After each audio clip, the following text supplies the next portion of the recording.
Hello students, today we are going to discuss about spontaneous bacterial peritonitis in our liver pathologies. In our liver pathology playlist, we have covered about liver cirrhosis, acute liver failure, alcoholic hepatitis and alcoholic liver disease, cirrhosis and everything about cirrhosis. Now our next topic is about spontaneous bacterial peritonitis. So as you already know what is our criteria of discussion, how we discuss things in a very beautiful way, like we first define, then we discuss about the causes, risk factors, then we discuss the clinical features, and then we discuss about how we approach for diagnosis, and we'll discuss about diagnostics. Then we proceed to treatment and differential diagnosis, and any complication which took place during development of disease we discuss in last chapter of our video. So in spontaneous bacterial peritonitis, we'll discuss about the prevention, how we will prevent a spontaneous bacterial SBP in a patient to develop. So let's discuss about define. So in before defining spontaneous bacterial peritonitis, let's discuss it is of two types. As you already know, peritoneum and peritoneal fluid. If there is accumulation of fluid in the peritoneal cavity, we call it ascites. And as you already know, ascites, accumulation of fluid in peritoneal cavity, if infected in the absence of any focal intra-abdominal surgically treatable source of infection, we call it SBP. Like a patient comes to you which is having ascitic fluid in his peritoneal cavity, and it infected in the absence of ascitic fluid infection. Let's write in a very accurate way ascitic fluid. To my all the Indian students who are having difficulty in understanding my lectures, you can comment and ask about more clarification. Also my Pakistani students, if you are having problem in understanding my English, you can ask. I can make in Urdu language as well, or you or any language if you are comfortable, as I am a Pakistani student as well as Pakistani based doctor. So my English is not as much fluent as English authors, so I try my best to keep things very simple so that all the students could understand. So spontaneous bacterial peritonitis we are discussing. Define: infection of ascitic fluid in the absence of any focal intra-abdominal surgically treatable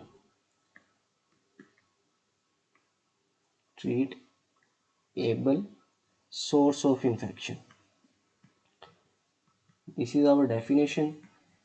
Like a patient presented to you without any surgically marks, without any surgical past history, and you notice that he is having ascitic fluid in his peritoneal cavity, and you ask about the symptoms, and your mind is thinking about spontaneous bacterial peritonitis.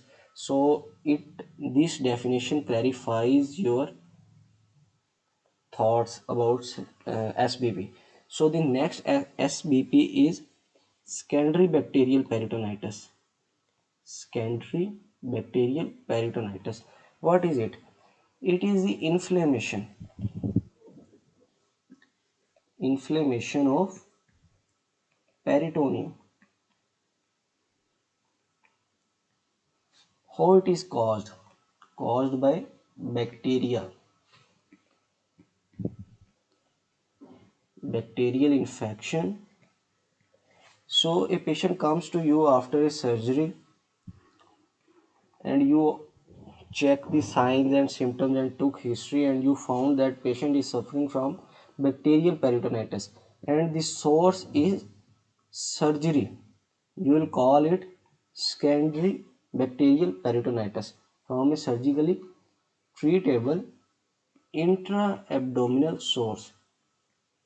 So patient was having typhoid, enteric fever, and it leads to midline incision, and the infected uh, small intestine is excised and anastomosed. The healthy one is anastomosed, and after 2 or 3 days, patient develops tenderness, bloating, diffuse abdominal pain, along with fever and chills, and the ascites is worsening in such patient and comes to you, and you examine the abdomen and there is midline incision, and you see, or any other incision, you have seen such incisions, and you find out that patient is having recently an surgery, and you diagnosed it secondary bacterial peritonitis. That's the definition of secondary bacterial peritonitis.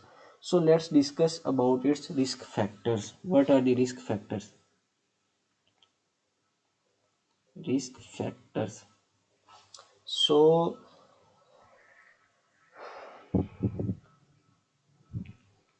exclusively those patients which are already having liver cirrhosis and ascites.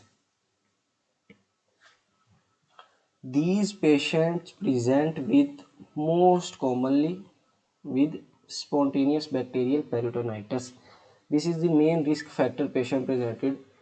So the next, so if a patient is having cirrhosis, what are the additional risk factor in such patient? You examine such patient ascitic fluid protein concentration and you find it low. If there is low ascitic fluid protein concentration, there is high risk of developing spontaneous bacterial peritonitis. Ascitic fluid protein concentration is low, less than, let's be more accurate, less than 1.5 gram per deciliter. So the next thing, cirrhosis patient can present with upper GI bleed. In upper GI bleed, there is high chances of development of bacteria, growth of bacteria. So a patient of upper GI bleed in cirrhosis patient is a high risk factor for development of SBP. So a patient who's having a previous history of spontaneous bacterial peritonitis can also develop with SBP in a cirrhotic patient. So what is the pathophysiology of cirrhosis? We are going to discuss it. Our next thing is pathophysiology. If we understand the pathophysiology, we will understand the treatment, how we will going to proceed for treatment. So you are ready for pathophysiology? Let's discuss it in a very easy way. Pathophysiology. These topics, i I am teaching you medicine, and I am teaching you on a very basic level that you could understand for your everlasting life. So the thing is that you, whenever a patient presents to you, you will have all the clearance about the topic and about the diagnosis and the risk factor and the treatment you are going to provide regarding the etiology. So what will happen in SBP? As you know, there is two main words, B and P, bacterial and peritonitis. So bacteria in peritoneum cavity. So how bacteria reaches in peritoneal cavity? As our duodenum, small intestine, is a tubular structure, and there is no way that there is so uh, much diffusion or osmosis through the walls of small intestine or duodenum or stomach or large intestine in the peritoneal cavity. There is no any mechanism which leads to osmosis or diffusion except perforation. So how bacteria translocates to peritoneum? We are going to discuss this thing.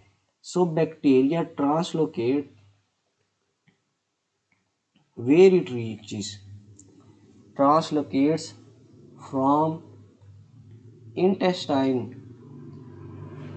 Like a patient presents to you with upper GI bleed and there is a massive growth of bacteria in his duodenum or stomach, and how will this bacteria reaches to peritoneum. It translocated from intestinal lumen to mesenteric lymph nodes. So what will happen after it reaches to mesenteric lymph node? From their mesenteric lymph nodes, it spreads to systemic and portal circulation. As you already know that there is connection of mesenteric lymph node with systemic and mesenteric circulation, portal circulation, my slip of tongue, systemic and portal circulation. As it reaches to systemic and portal circulation, it starts to develop colonization. Like in previous ages where people grows together, it started to colonization and leads to infection of ascitic fluid. So how it leads to development of spontaneous bacterial peritonitis? Bacteria translocates from intestinal lumen to mesenteric lymph nodes. From mesenteric lymph nodes, it spreads to portal and systemic circulation, where it colonizes and it infects ascitic fluid and leads to ascitic fluid peritonitis or inflammation or infection. So what are the contributing factors relating to this infection? Why bacteria translocates? So the contributing factor are patient having portal hypertension and cirrhosis. As you know, patient is already cirrhosis or patient develops portal hypertension. What will happen? Patient develop intestinal dysmotility. There will be there will be greater transient time, like more transient time for intestinal flora to grow. Next thing is the bacterial overgrowth. The third thing is altered intestinal permeability. And the last thing is systemic immune dysfunction. A cirrhotic patient having low protein count, low coagulation factors, low platelet count can have low immunity. Such patients are more prone to develop spontaneous bacterial peritonitis, systemic immune dysfunction. So we are not going to discuss about the microbiology which organisms can lead to. As you already know, there can be gram-negative enteric bacteria, which is E. coli and Klebsiella. Whenever you examine ascitic fluid or SBP patients ascitic fluid, you will find E. coli and Klebsiella.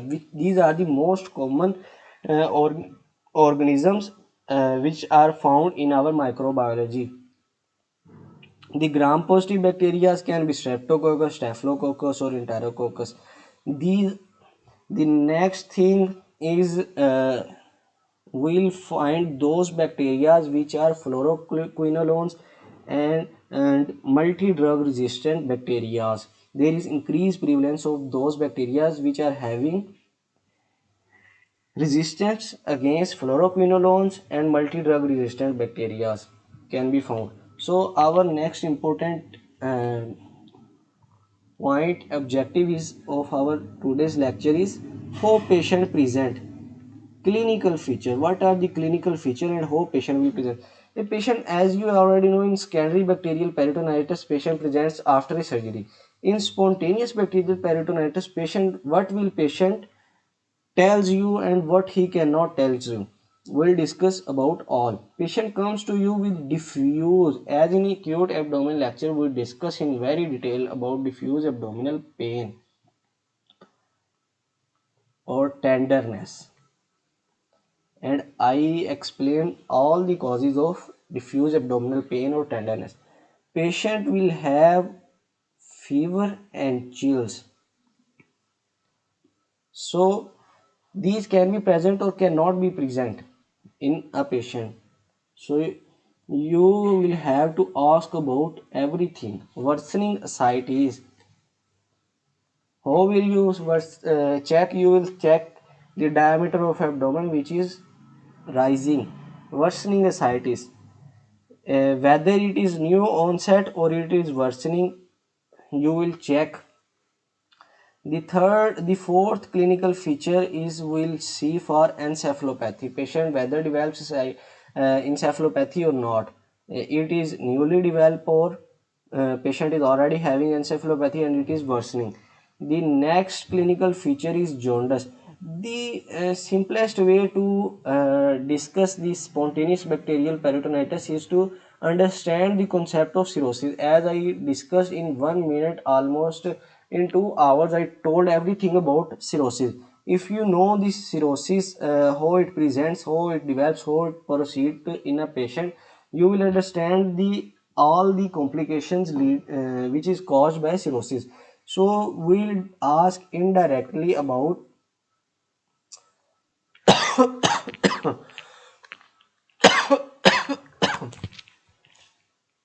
cirrhosis symptoms. The next thing we will going to ask is nausea plus vomiting. So we will ask about constipation. There is no water around me. And diarrhea. So, beautiful medical aspirants or medicine aspirants, we were discussing about clinical features. So, let's revise what clinical features may be present in a patient of SBP. A patient of spontaneous bacterial peritonitis, as the main risk factor is liver cirrhosis. So, we'll ask about liver cirrhosis patients. See, and the next thing patient develop in of a cirrhotic patient develops is ascites. So we'll ask and see the signs of ascites. Like in abdominal palpation and percussion, we'll find out whether ascites is present, whether it is increasing or not, whether it's worsening or not. So we'll ask about directly or indirectly the features of encephalopathy. We'll see the patient is having fever or chills due to, as it is an infection, there will be fever and chills in such patients which presents to us with SBP. So we ask about constipation, diarrhea, as it can lead to encephalopathy. And so I already told you that we'll ask about those features which are in a cirrhotic patients to confirm that the cause is our or is cirrhosis or not. So the next thing we are going to discuss is how will we proceed for diagnosis. What are the diagnostic factors, diagnostic points we are going to discuss.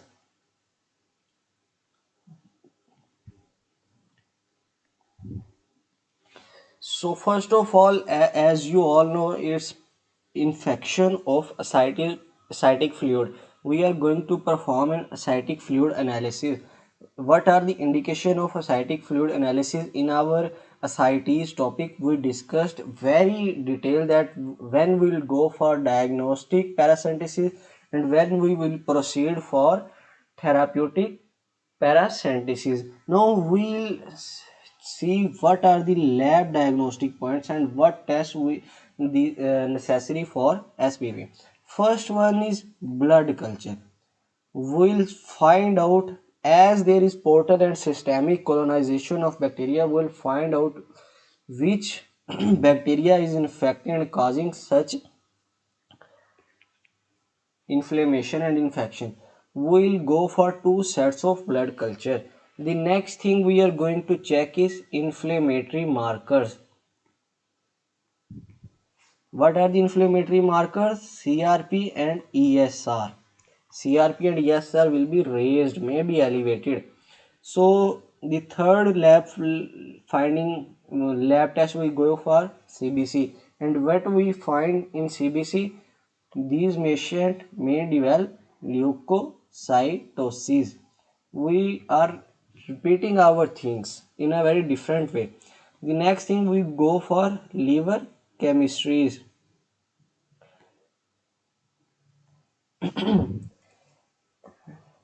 Last year when I was In gastroenterology ward, I was when my rotation was in gastroenterology ward, only those patients having surgery last week or 2-3 days back presented with a secondary bacterial peritonitis, or those patient having a very massive ascites, or patient already having a history of liver cirrhosis or hepatocellular carcinoma or development, or patient having worsening cirrhosis develops with comes usually with SBP.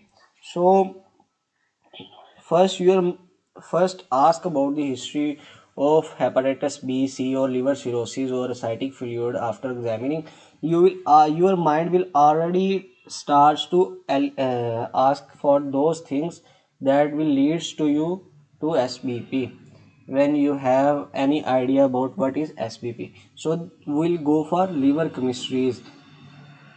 What we will check? We will check for cirrhosis. For cirrhosis, what we will do? We'll do ultrasound, CT abdomen and chest. We'll check liver enzymes. So the next thing we are going to check is basic metabolic panel, BMP. Why we are going to check in, as you already know, in basic metabolic panel we'll go for electrolyte levels. We'll check whether there is worsening of cirrhosis, like development of other organs like acute kidney injury, or is there any development of hepatorenal syndrome. In electrolyte, when we examine electrolytes level, we'll see there is hyponatremia. So to confirm cirrhosis, we will go for coagulation profile. These are all tests your coagulation panel. We are going to discuss. We are going to perform all these lab tests for our clearance of SBP. So the next thing is gold standard thing is peritoneal fluid analysis. You already have know how about peritoneal fluid analysis, two types, and we discussed about albumin content, SAG. We discussed about SAG, serum albumin to ascitic fluid albumin concentration. We discussed everything. We discussed about paracentesis, therapeutic and diagnostic peritoneal fluid analysis. So we are not going to revise. I am telling you what are the indications for diagnostic paracentesis in SBP. A patient is uh, already admitted in hospital and he is deteriorating. His clinical features are worsening time by time. So you will go for peritoneal fluid analysis if you are suspecting SBP. The next thing, if there is any sign of infection, if there are signs of infection, you will go for peritoneal fluid analysis. These are the indications. Infection signs. What are the signs of infection? Can you guess any? So first one is fever. Hypothermia is also a sign of infection. Tachycardia, tachypnea, shock, leukocytosis, acidosis. These are all the signs of infection. So next indication is GI signs and symptoms. We're going to ask about acute abdominal distension or abdominal pain, whether there is any tenderness or not. If a patient comes with vomiting, diarrhea, there is ileus or GI bleed. We'll if we'll ask and check all these signs and we'll go for peritoneal fluid analysis. Next thing is we'll see encephalopathy or encephalopathy as you are more comfortable. So if there is worsening ascites, there is increased diameter in of abdomen, you will go for peritoneal fluid analysis. These are the indications. Liver functions or renal functions are worsening. Kidney function. If these organs functions are worsening, you will go for peritoneal fluid analysis. These are the indication for diagnostic peritoneal paracentesis in SBP or peritoneal fluid analysis. So what we will check in peritoneal fluid analysis in SBP? So you performed a diagnostic paracentesis. Now what will you check? Peritoneal fluid analysis in SBP. Let's make it thick. So first thing is cell count and differentials. You will see neutrophils.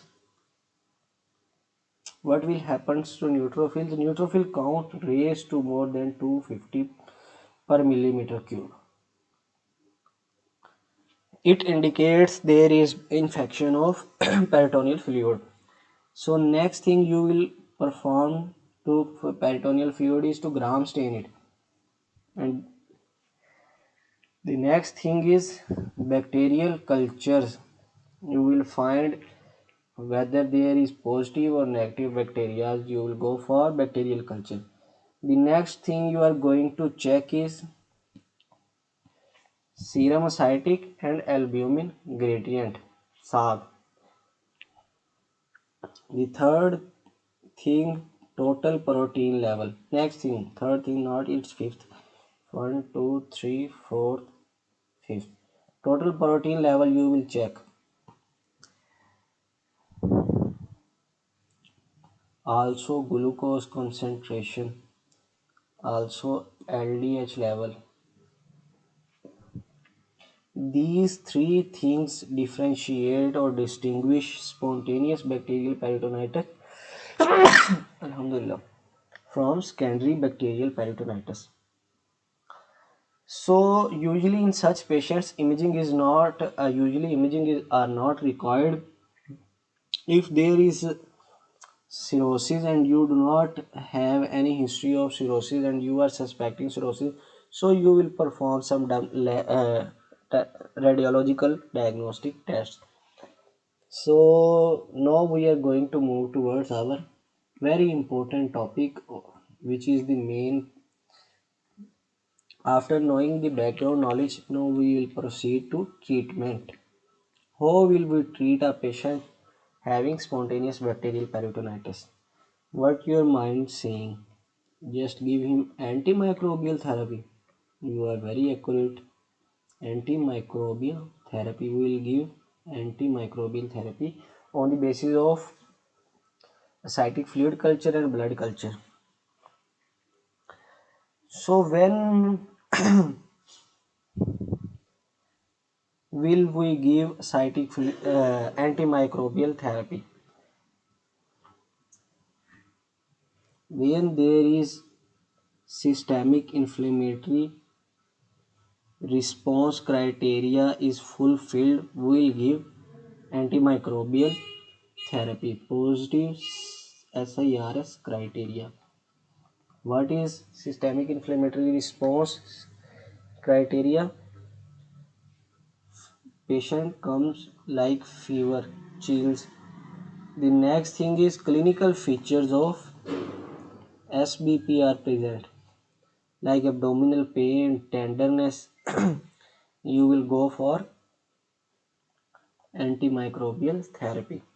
The third thing is you will you ask for lab tests like cell differential counts and you confirmed it via neutrophil count that there is more than 250 per millimeter cube of neutrophils in ascitic fluid and your diagnosis is confirmed, you will proceed to antimicrobial therapy. So when you confirm blood culture and ascitic fluid culture, like you will find out there is E. coli or streptococcus or staphylococcus or klebsiella, so you will give the respective antibiotics or antimicrobial therapy. So if a patient comes to you, you will screen for patient for drug resistance against bacteria. So you will perform drug resistant test against antibacterial drugs. So when you find out that patient is resistant to a drug, you cannot give him those drugs. So for how many days we are going to give? We are going to give 5 to 7 days antibiotics or antimicrobials. So what antibiotics or which one we are going to give to patients? If a patient comes to you with community acquired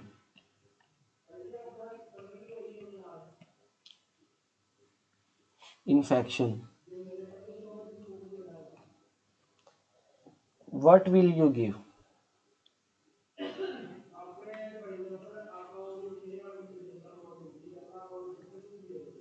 First line drug is third gen cephalosporins. First line. Or if cephalosporins, you got it. And if a patient comes with community acquired infection, you cannot give first line drug like third generation cephalosporin. You can give orally ofloxacin. Ofloxacin.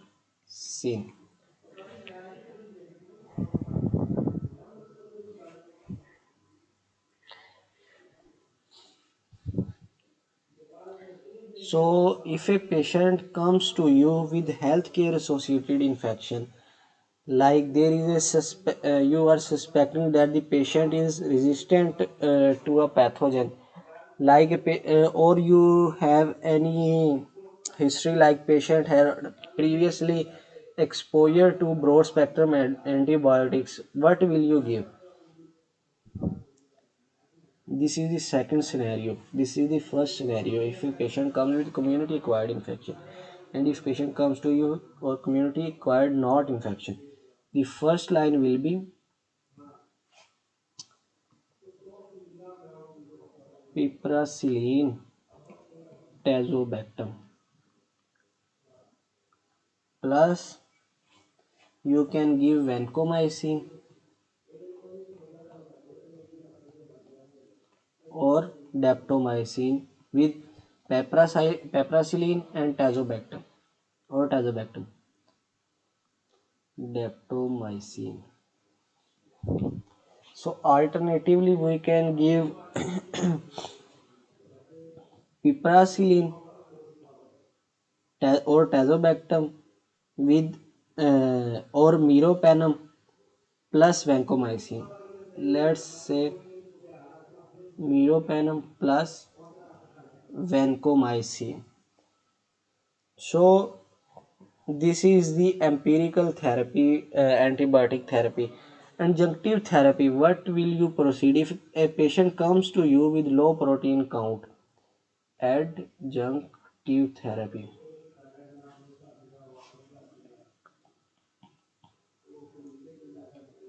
What will you add with antibiotics?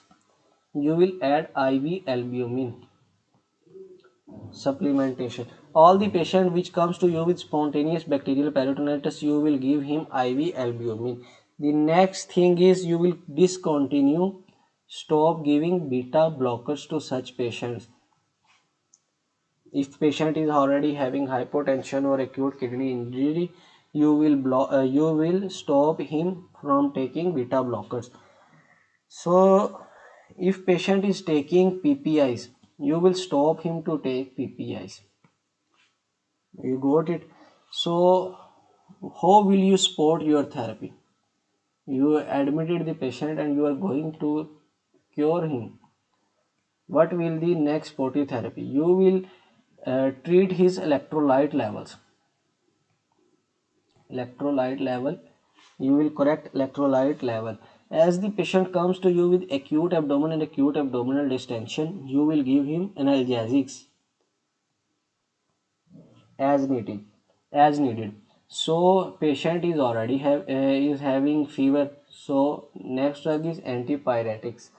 So the next is our we can give IV fluid like we have to be very cautious in giving IV fluid, as the patient can overload,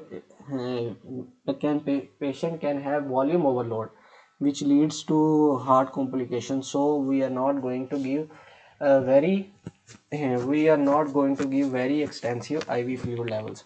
So we will monitor, our management will monitor and will check all these medications are working or not, patient is uh, mm, resolving his symptoms or not. Will monitor the patient, and after serial abdominal examination will perform paracentesis after 48 hours, whether antibiotics are working against these bacteria or not. So we'll, after 48 hours, we'll reperform our paracentesis. This is a very different topic.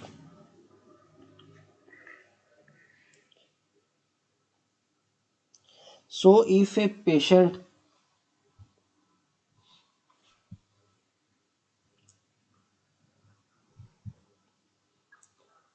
comes to you with secondary bacterial peritonitis, you will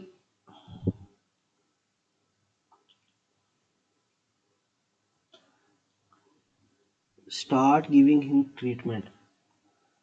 If patient's clinical features are not resolving, or patient is not curing, and his condition is not going to be good,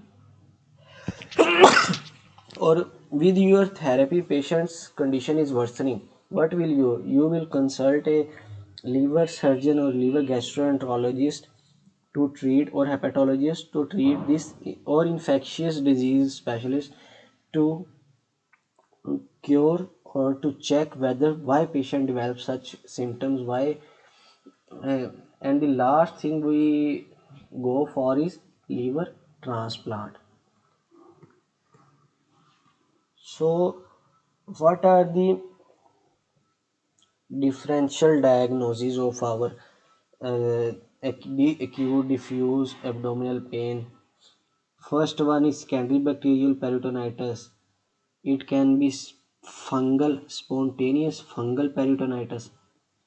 Alcoholic hepatitis patient also have these clinical features.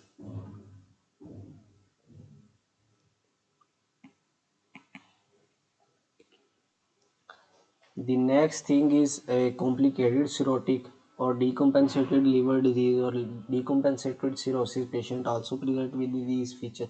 These are our differential diagnosis. What are the complications in of SBP? Complications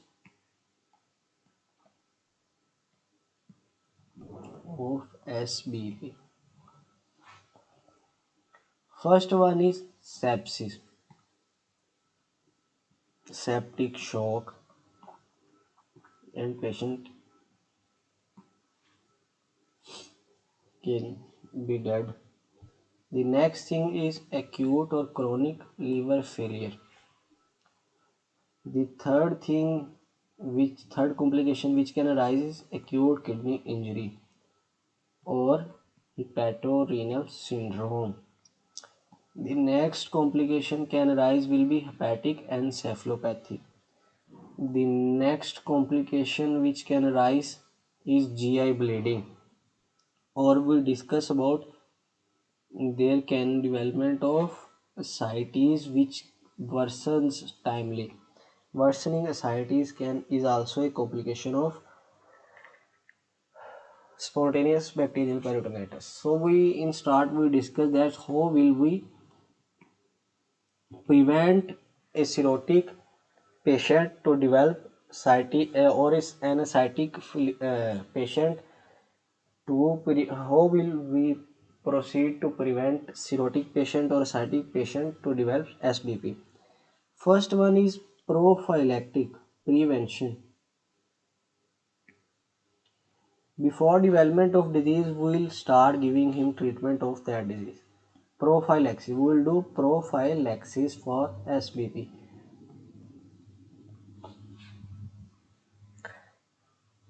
So I have told you that if there is acidic fluid protein concentration is low, like less than 1.5 gram per deciliter, you will start giving him prophylaxis for SBV like antibiotics, supportive therapy, adjunctive therapy. Next thing is, if a patient comes to you and having previously history of spontaneous bacterial peritonitis, you start giving him treatment for SBB, whether he develops symptoms or not. Which drugs are used for prophylaxis? Which drugs can be given? Drugs for prophylaxis for SBB.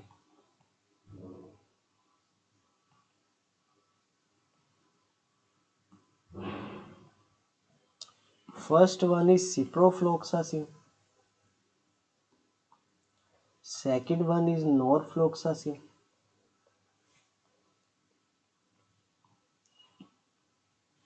And the third one is trimethoprim,